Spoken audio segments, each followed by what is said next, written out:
Listen up, honey. Can I have your attention, please?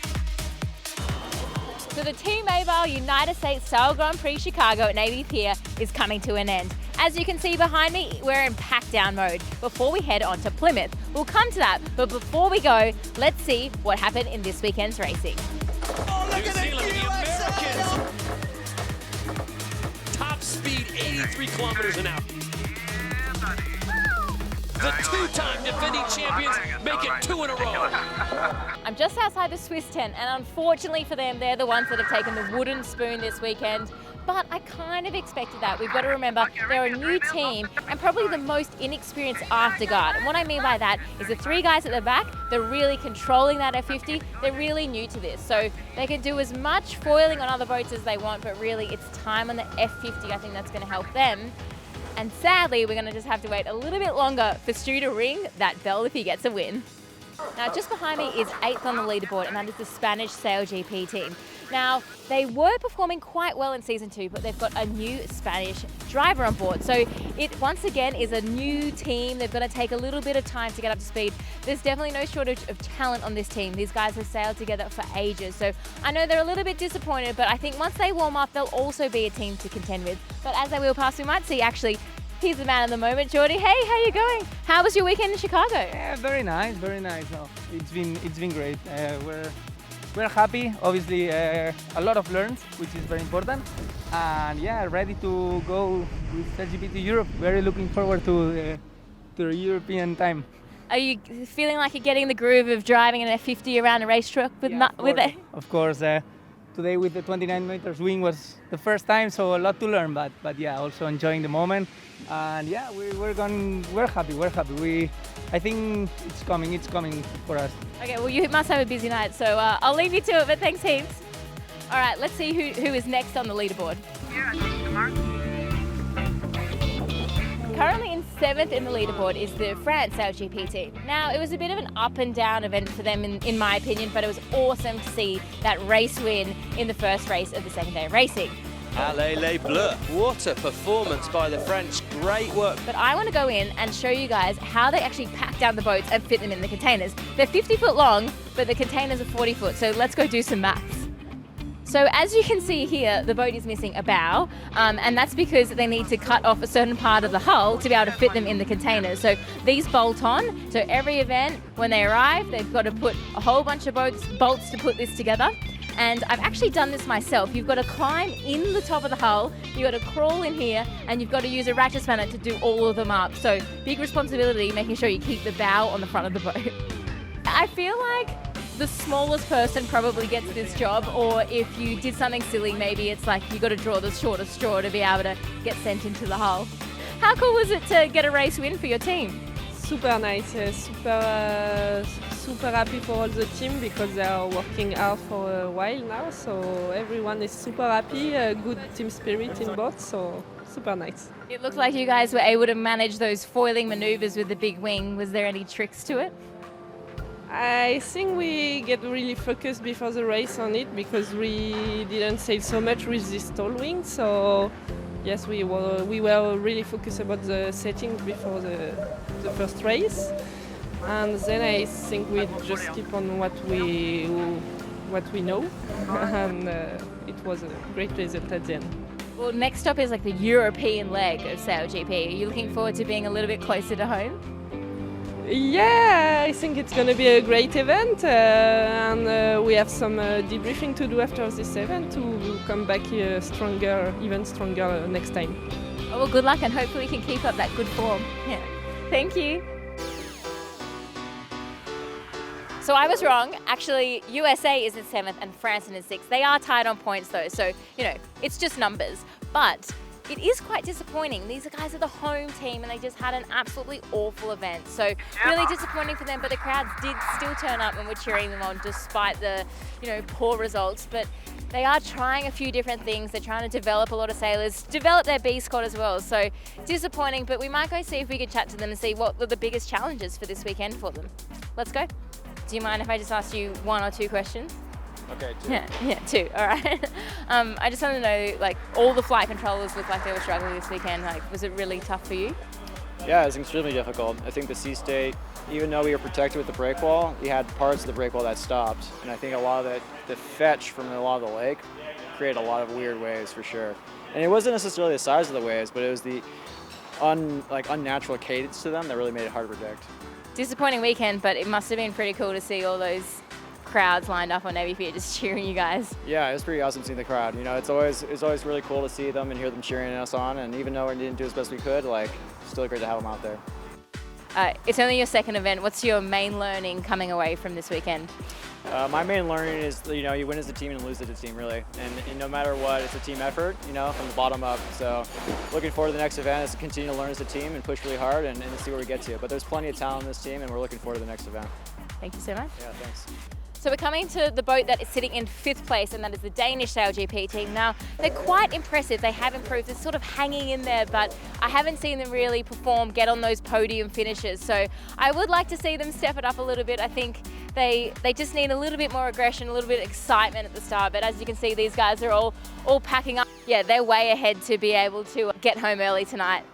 You guys seem pretty efficient at this. Is this winning the other race of the day? Yeah, exactly. We need to pack it up so we can head home. That's the main thing. How do you guys feel about your weekend?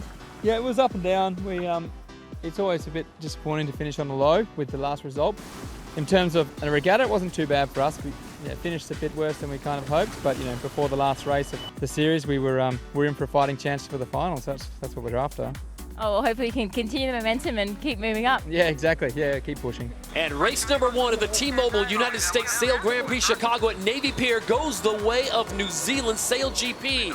So coming up to 4th is New Zealand, and they were this close to making the final and pushing those Aussie out and breaking that winning streak. So I think there were a lot of people cheering for them today, and it was disappointing to see them come this close, but I think they've shown a lot of promise. And we know this is a really good team. So if they put it all together, they're going to be really dangerous for the rest of the season.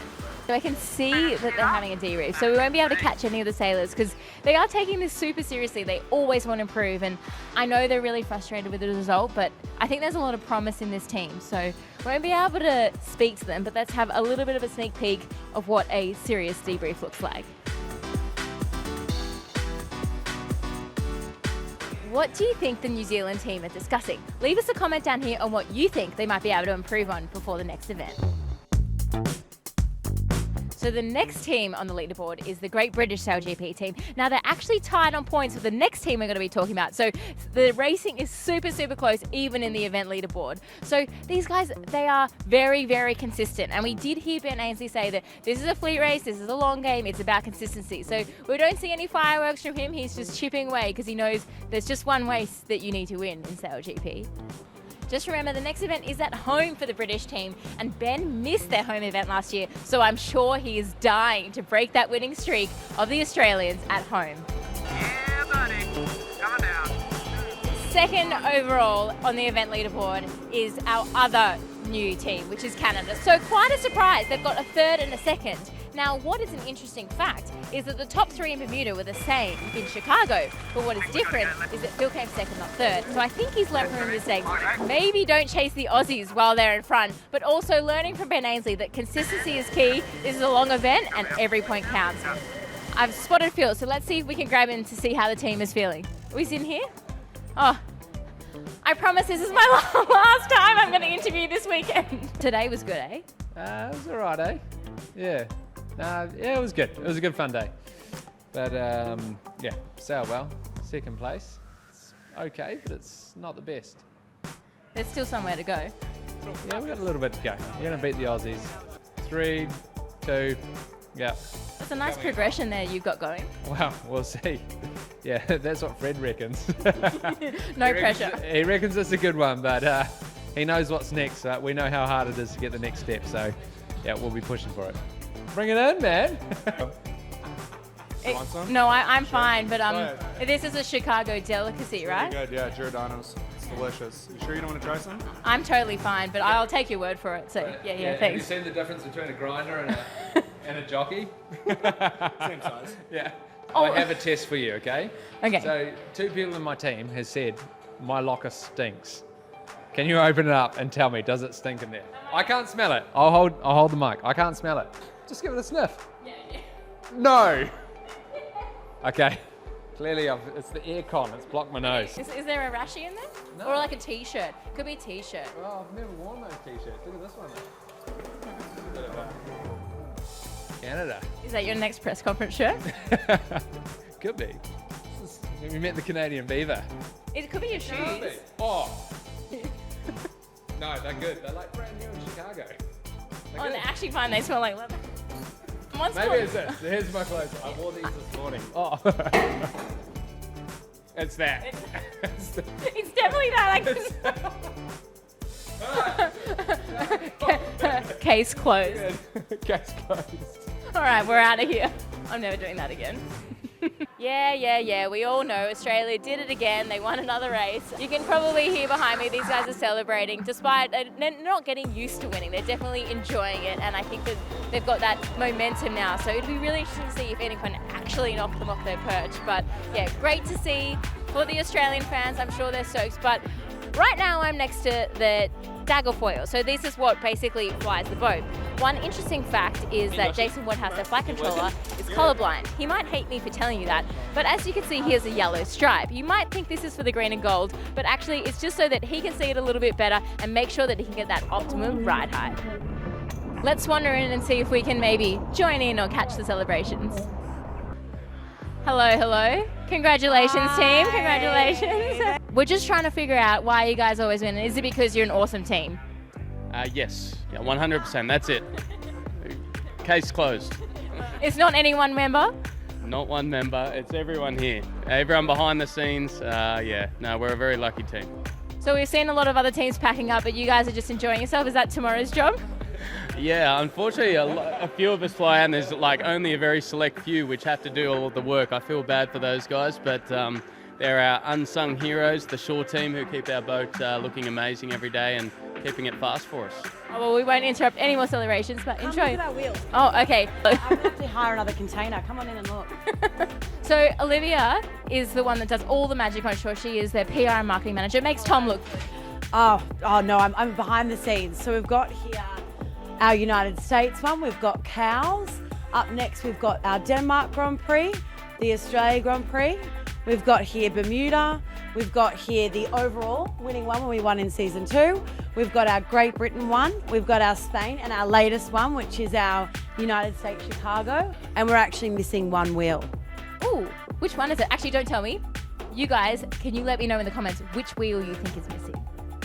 Well, that's it for Chicago. Next up is the European SailGP leg. If you do like these videos, make sure you like it or leave a comment. And if you haven't already, make sure you subscribe. And I will see you in Plymouth.